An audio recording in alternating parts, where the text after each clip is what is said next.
안녕하세요. 이 시간에는 저희가 보앤의 다세대 가족치료 살펴보도록 하겠습니다. 이번 시간부터는 저희가 가족치료 이론을 중점적으로 살펴볼 건데요. 그 가족치료 이론을 살펴봄에 있어서 첫 번째 발달 배경은 어떻게 되는지, 또 주요 개념은 어떻게 되는지, 그리고 치료 방법은 어떻게 되는지를 살펴볼 거고요. 그 이론을 바탕으로 그 가족치료 를 진행한 사례 연구를 한번 살펴보도록 하겠습니다. 그 첫 번째 시간으로 보앤의 다세대 가족치료 살펴보도록 하겠습니다. 보앤의 다세대 가족치료 보신 것처럼 거기 이제 보앤 학자 보이지요. 그래서 보앤에 의해서 창시가 된 거죠. 그래서 보앤의 자연체계 이론에서 발전이 되었다. 여기서 중요한 개념은요, 가족을 정서적 단위로 보았어요. 그래서 가족의 정서 과정은 역사를 통해서 지속이 된다. 이전 세대에서 제대로 정리되지 않은 문제는 세대를 거쳐 문제가 되기 쉽다라고 본 겁니다. 그래서 우리 할아버지 세대에서의 정서적인 흐름이 우리 아버지 세대 또는 나의 세대, 나의 자녀 세대까지 연결이 된다라고 하는 거예요. 그러니까 이 정서적인 과정 또는 어떤 흐름이 역기능적인 모습을 보이면 빨리 그 세대 안에서 어떤 정리를 하고 치료를 해야 그 다음 나의 자녀 세대로 가지 않는 거죠. 그런 의미에서 가족치료가 아주 중요하다고 볼 수가 있습니다. 가족에 대한 정서적인 반응은 습관적으로 나타나는 것이고요. 그래서 치료 목표가 뭐냐면요. 여러 세대에 전수되는 가족의 정서적 과정을 이해해요. 물론 우선 어떠한 정서적 과정들이 진행되고 있는지 상당히 분석을 많이 합니다. 보앤의 다세대 가족 치료는요. 인지적인 작업을 많이 해요.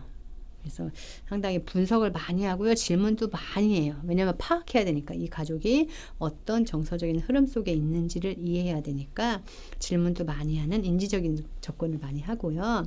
그러고 나서 가족의 분화를 시도합니다. 분화라고 하는 것은 잠시 후 그 개념이 나오겠지만 나와 너가 적절한 경계를 갖는 거예요. 그게 분화라고 보시면 돼요. 그래서 가족 체계를 기능적으로 변화시키는 것. 이것이 치료 목표라고 보시면 되겠습니다. 네, 두 번째로 우리 발달 배경 한번 보도록 하겠습니다. 보앤이 정신분열증 환자와 그 어머니 사이에 강렬하고 병리적인 애착인 모자 공생 현상을 발견을 했는데요. 보앤은 미국의 테네시 농촌 지역의 대가족의 장남으로 태어났는데 의대에 진학을 해서 정신의학을 전공을 했고, 그리고 정신분열증에 관심을 가지게 되면서 어떤 한 주택에, 임대주택에 정신분열증 환자와 그 어머니가 살게 했어요. 그리고 그걸 계속 관찰한 거예요. 이들의 상호작용이 어떤지. 그 결과 모자 공생이라는 것을 발견을 한 거죠. 그러니까 강렬한 불안애착. 애착이 형성이 됐는데 아주 강렬한데 그게 불안애착인 거예요. 그리고 불안격리, 격리되면 안 되는 그런 불안격리의 정서적인 긴장이 이렇게 두 모자 간에 있었고, 이것이 결국은 이 병리적인 애착을 만들어서 정신분열증을 발병한 거다라고 이렇게 연구를 하게 된 거죠. 그러면서 이 모든 가족원이 문제를 키우고 유지하는 데 각각의 역할을 하고 있음에 대해서 이야기를 했습니다. 그리고 삼각관계에 대해서 연구를 했어요. 삼각관계를 연구를 했는데, 삼각관계라고 하는 것은 어머니와 아버지가 있는데 이 둘 사이에 관계가 건강하면 둘 사이에 그냥 친밀감을 유지하면 되는데 둘 사이에 막 갈등이 생겨요. 그럼 어떻게 해요? 뭔가 제3자를 끌어들이는 거예요. 이것이 삼각관계라고 보시면 되겠습니다. 그리고 가족을 단위로 하는 포괄적인 다세대 가족치료 이론을 발달을 시켰습니다. 그것은 나중에 이런 학자들, 맥 골드릭, 카터 등의 학자들에 의해서 계승 발전이 되었죠. 주요 개념을 한번 보면요. 자기 분화입니다. 이 보앤의 가족 치료에서는 많은 이제 주요한 개념들이 나오게 되는데요. 이 분화, 자아 분화, 자기 분화, 이것이 아주 중요한 개념이 됩니다. 분화라고 하는 것은 보앤 이론의 핵심 개념으로서 개인이 자신만의 방식에 따라 기능하는 것을 배우는 과정이에요. 이게 무슨 말이에요? 개인이 어떤 행동을 하고 선택을 하고 결정을 함에 있어서 나의 가족의 엄마의 영향을 받아서, 아빠의 영향을 받아서, 나의 가족 분위기를 받아서 결정하는 게 아니라 내가 원하는 거, 내가 스스로 선택할 수 있는 거, 이것이 이제 분화라고 보시면 됩니다. 그래서 엄마가 원하기 때문에 의대를 갔어요. 이런 것들이 아니라, 물론 엄마의 원함을 내가 받아들여서 그것이 내 걸로 승화되어서 가면 괜찮아요. 하지만 그게 아니라 나의 원함, 나는 뭘 원하는지 하나도 모르는데 그냥 가족의 원함 때문에 가게 되면 나중에 이제 그것이 문제가 많이 되잖아요. 그래서 분화를 통해서 내가 자신만의 방식으로 기능하는 것을 배우게 되죠. 그래서 이 분화라는 개념은 아주 중요한 개념이고요. 이 분화는 두 가지가 있는데 정신 내적으로는 내 안에서 이제 분화가 있는 거예요. 정신 내적으로는 사고와 감정을 분리할 수 있는 능력이에요. 이게 이제 무엇을 의미하는 거냐면 예를 들어서 내가 이제 어떠한 감정이 확 올라왔어. 어떤 힘든 감정이 확 올라왔어. 힘든 감정이 딱 올라와서 뭐 좌절감, 당혹감을 느꼈어. 그때 이 감정에 확 빠지는 게 아니라 이 감정을 가지고 있으면서 대처는 어떻게 해야 할까? 이 상황에서 대처는 어떻게 해야 되지? 이거를 분리할 수 있는 능력. 이것이 이제 정신내적인 분화라고 보실 수 있고요. 또 하나 대인 관계적인 분화는 자신과 타인의 분화를 의미합니다. 내 문제가 네 문제고 네 문제가 내 문제가 아니라 내 문제는 내 문제고 너 문제는 너 문제 이렇게 보는 건데요. 이것에 대한 아주 재미있는 예가 하나가 있어요. 예를 들어서 이제 요즘에 이제 아이들 학교 성적이 초등학교부터 시작이 되죠. 학교 성적이 엄마의 위치를 좌우하는 거. 이건 이제 분화가 안 된 거죠. 내 아이가 반에서 1등을 해. 그럼 엄마도 상승을 해요. 엄마도 엄마들의 학부모 모임 가면 내가 1등한 것 같아요. 이거는 이제 아이와 내가 너무 밀착되어 있는 거거든요. 그게 아니라 내 아이가 뭐 그것이 뿌듯하고 좋아요. 좋지만 나는 또 동등하게 나의 이제 어머님들과의 만남을 가져야 하는데 그런 막 서열. 그리고 뭐 1등이면 그래도 좀 뭐 그런데 만약에 내 아이가 뭐 잘 못해. 성적을 못 받아왔어. 근데 내가 자존감이 그렇게 떨어진다. 이것도 이제 분화가 안 된 거죠. 이것이 대인 관계적인 분화라고 보시면 돼요. 그래서 아이가 이제 학교에서 성적표를 받아왔는데 엄마 나는 뭐 30점 받았어요. 막 이랬는데 갑자기 엄마가 너무 좌절스럽고 화가 너무 나. 이러면 고려해 보셔야 돼요. 이게 내 문제인지 네 문제인지 내가 저 아이와 나를 구분하고 있는지. 이게 분화가 안 되는 경우에는 그게 나를 너무 좌우해요. 그 문제가 날 너무 힘들게 해요. 더 쉬운 예로 또 하나를 더 들다 보면은 그런 게 있죠. 나의 가족 안에 예를 들어서 나는 결혼을 했어. 그래서 나의 가족은 행복하게 잘 살고 있어. 현재 가족은. 근데 나의 원가족, 나의 부모님과 어머님과 아버님이 살고 있는데 어머님, 아버님이 뭐 갈등이 있을 수 있잖아요. 살다 보면 부부가 갈등이 있으니까. 근데 이 갈등을 가지고 막 다투셔. 과거에는 이렇게 다툴 때 내가 결혼 안 하고 이 집에 살 때는 내가 항상 중재자 역할을 했어. 사실 중재자 역할을 하면 안 되거든요. 자녀는. 부모님이 해결하도록 놔둬야 되는데 근데 그 가족이 이제 나왔어. 현재 생활을 잘해. 이거 다퉜어. 다툴 때마다 이 자녀한테 자꾸만 또 오라 그래. 이때 자녀가 이걸 내 문제처럼 또 가져가서 또 막 해결하려고 해. 이것도 이제 분화가 안 된 거거든요. 분화 수준이 낮은 거죠. 안 됐다, 됐다라는 표현보다 분화 수준이 낮은 거죠. 이런 것들이 이제 대인 관계적인 분화다라고 보시면 됩니다. 그래서 미분화 가족 자아구는 보면요. 온 가족이 감정적으로 한 덩어리가 됐어요. 정서적으로 함께 고착되어 있어요. 그러니까 예를 들어서 큰아들이 구직이 안 됐어. 취업이 안 됐어. 취업이 안 돼서 계속 힘들어. 그러면 그것이 엄마도 힘들어, 아빠도 힘들어, 동생도 힘들어. 다 힘들어. 그래서 이게 안 된 게 우리 가족 모두의 문제. 이것이 이제 미분화된 가족 자아군이라고 생각하시면 돼요. 뭐 큰아들이 취업이 안 됐네? 그래도 취업이 안 된 건 안타깝고 되게 힘드니까 되게 힘들잖아요. 이 문제 되게 힘든 문제예요. 힘들지만 도와주고 위로를 주고 힘을 줘야 될 땐 주지만 나는 내 생활을 기능적으로 하는 거예요. 이게 분화 수준이 높은 거죠. 정서적 프로그래밍이 있습니다. 정서적 프로그래밍이라고 하는 것은 뇌의 세 가지 기능이 정서적 프로그램에 관여를 한다. 지적인 거, 정서적인 거, 감정적인 거. 자기 분화 정도는 이 지적 체계를 정서 체계와 구분해요. 그리고 분화 수준이 높으면 사고와 감정이 균형을 이루어서 자제력과 객관성을 유지하게 하는 것, 갖게 하는 것, 이런 것들이 정서적인 프로그램의 과정 안에서의 분화의 개념이다라고 보시면 되겠습니다. 그 다음에 분화 수준이 있어요. 기본 분화 수준은 개인의 다세대 정서 과정에 의해서 결정이 되는 수준이고 기능적인 분화, 기능 분화 수준은 개인이 맺는 현재의 관계에 따라 원가적으로부터 물려받은 기본 분화 수준보다 높거나 낮게 기능할 수 있는 수준이에요. 그러니까 사실은 이 보엔이 이야기한 다세대 가족 치료에서는 정서적인 과정이 있잖아요. 하나로 정서적으로 연결되어 있다라고 보았잖아요. 그러니까 사실은 부모님의 분화 수준이 자녀의 분화 수준과 비슷해요. 그러니까 부모님이 비슷한 게 아니죠. 자녀가 그것과 비슷해진 거죠. 부모님보다 조금 높거나 조금 낮은 요 범위 안에 있지, 부모님의 분화 수준이 요 정도인데 자녀가 이렇게 월등히 높기가 어려워요. 치료를 받기 전에는, 이걸 해결하기 전에는 그런 맥락들이 있습니다. 네, 한번 보도록 할게요. 분화 수준이 높은 사람이 있고요. 분화 수준이 낮은 사람이 있습니다. 분화 수준이 높은 사람은 사고와 감정이 균형을 이루고요. 감정적인 충동을 잘 억제를 하죠. 자제력과 객관성을 유지하고요. 반면에 분화 수준이 낮은 사람은 주관적인 감정에서 객관적 사고 분리가 어렵고 맹목적으로 추정하고 감정적으로 반응하고 남에게 들은 것을 계속 되뇌이고, 이렇게 경계를 딱 세워서 나는 나 너는 너로 해야 되는데 이것들을 계속 영향을 받는다라고 하는 거죠. 그 다음에 또 하나의 중요한 개념이 있습니다. 이것은 만성불안이라는 개념이 있습니다. 이 만성불안의 개념은 무엇을 의미하냐면, 이것도 이제 보앤의 치료에서 가장 중요한 개념 중에 하나인데요. 관계체계의 균형에서 장애를 일으키는 사람들의 반응이에요. 그러니까 우리 인간은 어떤 만성적인 불안 경험 속에 있다라고 하는 겁니다. 그래서 관계체계 안에서 장애를 일으키는 사람들의 반응이고, 불안할수록 연합력, 정서적 고립 욕구가 증대가 되고, 불안은 모든 가족에게 전염되고, 만성불안 감소는 분할을 통해서만 가능하다.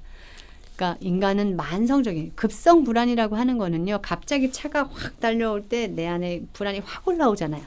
이게 급성 불안이라고 한다면, 우리 인간 안에 이렇게 계속적으로 만연되어 있는 것이 만성 불안이라고 할 수 있는데, 이것이 사실은 이 만성 불안이 높으면 높을수록 다른 사람과 연합, 그러니까 이렇게 밀착하고 싶은 거죠. 정서적인 이런 것들, 연합하거나 또는 확 고립되거나 이런 욕구들이 많이 증대가 되고요. 이 불안은 가족에게 전염이 되고요. 부모님이 불안하면 자녀도 많이 불안해요. 가족 치료를 진행하다 보면요, 또는 가족으로 인해서 힘들어하는 개인을 상담하다 보면요, 사실은 이 자녀는 현재 자기 생활을 잘하는 경우들이 많아요. 뭐 직장생활, 물론 불안이나 여러 가지 어려움이 있지만, 근데 본인이 경험했던 것보다 더 많은 불안 또는 더 많은 우울, 더 많은 걱정, 염려를 갖고 살아가시는 분들이 있어요. 잘 파헤쳐 보면 사실은 그게 자기 게 아니라 엄마의 불안이었고 아빠의 걱정이었고, 이런 거를 내 걸로 다 가져온 경우들이 있습니다. 이런 것들을 분리해내는 작업들을 하거든요. 그러니까 불안은 가족에게 전염이 되기 때문에 그렇습니다. 거기 한번 그림을 통해 잠깐 보면요. 첫 번째 이 A를 보면요, 서로 밀착이 됐죠. 여기서 지금 네모와 동그라미는 하나의 사람이라고 보시면 돼요. 나중에 이제 가계도를 배우게 되실 텐데, 네모는 보통 이제 남자로 표현을 하고 동그라미는 여자로 표현을 하죠. 그래서 이렇게 사람이고, 이 별표 있죠. 이 별표는 만성 불안의 크기를 의미해요. 그러니까 지금 이렇게 밀착되어 있으니까, 여긴 지금 밀착되어 있잖아요. 완전히 밀착되어 있으니까 불안이 많죠. 그래서 별이 5개나 있어요. 불안이 아주 불안 수준이 높은 거고, 그 다음에 좀 떨어지니까 분화가 일어나고 있는 거예요. 이렇게 갈수록 지금 분화가 일어나고 있는 거죠. 분화가 일어나고 있으니까 불안이 감소가 돼요. 그러니까 불안 감소는 분화를 통해서만 가능하다라고 했던 보앤의 이론이 이야기가 되고 있는 거죠. 더 많이 떨어지니까 불안이 하나밖에 안 남았어요. 완전히 떨어지고 나니까 불안이 하나도 없다라는 거예요. 그래서 보앤의 가족 치료의 방향은, 치료의 목표는 이렇게 가는 거죠. 분화를 통해서 불안 수준을 감소시키는 거. 그래서 중요한 게 분화예요. 분화를 통해서 불안을 어떻게 해요? 감소시키는 거. 이것이 치료 목표가 됩니다. 그 다음에 중요한 개념, 삼각관계 나왔습니다. 앞에서 잠깐 설명을 드렸었는데요. 가족 내 불안과 긴장을 해소하는 정서적인 역동 방식이에요. 이인관계에서의 불안과 갈등 고조시 이를 해소하는 방법으로 삼각관계가 이루어집니다. 가족 간의 분화 수준이 낮을수록 삼각관계를 만들려는 노력이 강해져요. 이거는요, 많은 가족들에 있습니다. 선생님들 가족도 한번 생각해 보세요. 제가 설명을 드릴게요. 안정된 이인관계는 이게 가계도 뒤에 나오게 되는데 이 네모가 남성이라고 했잖아요. 동그라미 여성이에요. 남성과 여성이 안정된 이인관계, 두 사람 사이의 관계. 이거는 이제 잘 친밀한 관계예요. 선이 하나인 거는. 그런데 선이 이렇게 꼬불꼬불 나면 긴장이에요. 둘 사이에 갈등이 생겼다는 거예요. 이렇게 갈등이 생기면 불안이 올라오잖아요. 그럴 때 둘 사이의 갈등을 풀려고 둘을 보면 갈등이 생기니까 보기 싫잖아요. 저 사람하고 갈등이 있으니까 그걸 회피하고 싶잖아요. 그러니까 누구를 끌어들여요? 제3자. 보통 가족이라고 하면 여긴 차일드, 아이가 들어가게 되겠죠. 그래서 여기서 C의 대상이 이렇게 들어가요. 이때 이 C의 대상을 끌어들이는 사람은 둘 중에 불안감을 더 많이 느끼는 사람이 끌어들입니다. 그래서 이렇게 끌어들이고 그러다 보면 이 관계가 삼각관계가 되고 그러다 보면 뭐가 돼요? A랑 B 사이에는 갈등이 없는 것처럼 보여요. 근데 실제로는 갈등이 없는 게 아니라 안 보는 거죠. 그리고 A랑 C랑 아주 밀착이 되죠. 친밀해지면서 결국 그 갈등이 어디로 갔어요? 이 갈등이 이리로 갔죠. B와 C 사이로 간 거죠. 생각나시는 거 있나요? 생각나시는 거? 저희들 그거 있잖아요. 예를 들어서 부부 관계에서 아빠랑 엄마가 있는데 둘 사이에 갈등이 생겼어. 아빠가 뭐 늦게 퇴근하시고 집안일에 소홀하고 막 이러다 보니까 늦게 퇴근하고 막 이러다 보니까 이렇게 됐어. 그럴 때 엄마가 불안을 더 많이 느꼈으면 사실은 엄마가 아이를 끌어들이죠. 그러면서 아이한테 뭐라고 해요? 네 아빠는 뭐 이래서 이렇고 네 아빠는 이래서 이렇고 네 아빠는 이래서 나빠 막 이러죠. 그럼 얘는 사실 아빠를 객관적으로 보지 못했어요. 그런데 엄마 말을 듣고 아빠를 이해하게 되죠. 그러면서 아빠를 미워하게 돼요. 그러니까 이런 갈등선이 생기는 거예요. 여기는 거꾸로 남자 여자가 거꾸로 되어 있는데 만약에 아빠가 끌어들였다고 하면 네 엄마는 집안일도 안 하고 네 엄마는 자기 일만 하고 맨날 일한다고 말하면서 아이도 안 돌보고 뭐 이렇게 막 얘기를 했다고 해요. 뭐 친정만 돌보고 뭐 이랬다고. 그럼 얘는 엄마에 대해서 잘 몰라요. 모르는데 아빠를 통해서 엄마를 이해했기 때문에 엄마를 미워하게 되죠. 그러니까 여기에 갈등이 가는 거예요. 둘 사이에는 사실 아빠는 엄마에게 직접적으로 공격하지 않았으니까 여기 사이에서 엄마랑 아빠랑 문제가 없는 것처럼 보여요. 하지만 이 사이에 문제가 이쪽으로 옮겨간 거죠. 그래서요, 실제로 이 둘 사이에 막 싸움이 막 일어나요. 그래서요, 가족 치료를 막 진행하다 보면요, 사실은 엄마 아빠는 갈등이 없는 것 같고 우리 아이가 문제예요라고 데리고 왔는데 표면적으로 딱 드러내 보면은 엄마 아빠 사이의 갈등을 직면하지 않았기 때문에 이 아이를 끌어들여서 삼각관계를 만든 거죠. 그래서 이 삼각관계를 없애는 거, 이것이 치료 목표가 됩니다. 그 다음 중요한 개념이 핵가족 정서 체계라는 개념이 있습니다. 핵가족 정서 체계라고 하는 것은요, 다세대적인 개념이에요. 개인이 원가적으로부터 학습된 방식으로 타인과 관계를 맺고 결혼 선택도 한다라는 거예요. 이거 아주 재밌는 개념입니다. 선생님들이 그거예요. 예를 들어서 나는 결혼을 했는데 이상하게 우리 가족 구성원과 좀 비슷한 사람을 만난 것 같아. 이런 느낌이라고 생각하시면 돼요. 그래서 결혼 선택을 할 때도 가족의 정서적 장을 내가 실현할 수 있는 사람을 선택하는 거예요. 그러니까 전혀 생뚱맞게 다른 사람 선택하지 않고 비슷한 사람, 그래서 나의 아버지와 비슷한 사람, 어머니와 비슷한 사람을 나의 결혼 상대자로, 그것이 이제 핵가족 정서 체계 때문에 일어나는 거다라고 본 겁니다. 개인은 무의식적으로 자신과 비슷한 문화 수준을 가진 상대를 배우자로 선택한다는 거예요. 참 무섭죠. 어떻게 생각하면. 그러니까 내가 잘 서 있지 않으면요, 나의 자녀가 나와 비슷한 삶을 살게 된다는 이야기예요. 그런데 더 무서운 건요, 보행 이론에서는요, 내가 잘 서 있지 않으면 나의 자녀는 나보다 더 낮은 수준의 삶을 살 수 있다라고 이야기를 해요. 더 무서운 거예요. 더 잘 사는 게 아니라. 나의 건강성을 유지하는 게 참 중요합니다. 선생님들이 가족 상담사가 되기 위해서 이런 상담 공부를 하시는데요. 상담 공부를 하시면서 정말 좋은 거는 선생님들 자신이 치료가 많이 일어나요. 치료를 받다 보면 선생님들이 건강해지거든요. 그럼 선생님들의 가족, 나의 뭐 나중의 삶 이런 것들이 더 많은 영향을 받는다라고 보시면 되겠습니다. 그래서 부모의 분화 수준이 핵가족의 정서적 분위기를 결정하고 자녀의 분화 수준은 부모의 분화 수준과 크게 다르지 않고, 그래서 미분화된 가족이 싸우거나 혹은 관계가 멀어지면 불안 수준이 높아지고 배우자에게 어떤 문제들이 나타나는데 그 문제들이 나타나는 게 이런 세 가지 문제가 나타나요. 그러니까 분화 수준 때문에 나타나는 거예요. 분화가 잘 안 됐고 어떤 정서적인 문제 때문에 배우자의 역기능 또는 만성적인 결혼 갈등이 아주 만성적이라는 거죠.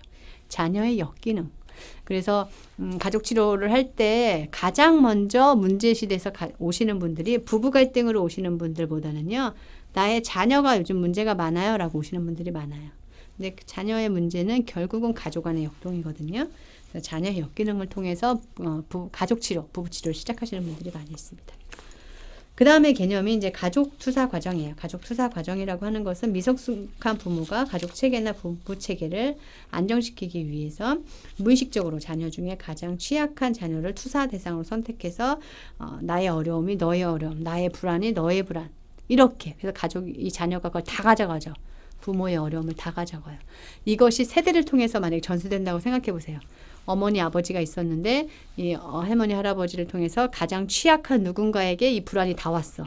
그럼 이 자녀가 또 결혼을 했어. 여기서도 또 가장 취약한 어떤 자녀에게 이렇게 왔어. 이 그림을 통해서 한번 설명을 드려보면요.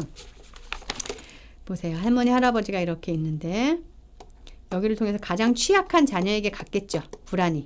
그럼 이 자녀가 또 결혼을 했어요. 결혼했는데 여기서 또 자녀가 나왔는데 가장 취약한 또 이 자녀에게 왔어. 이 자녀가 또 결혼을 했어. 가장 취약한 누구에게가 왔어. 그럼 여기서 낮았던 이 불안이요. 여기서는 뭐 10이었다고 하면 여기서는 30이 되고 여기서는 뭐 70이 되고 100이 돼요. 그러면 어떻게 돼요?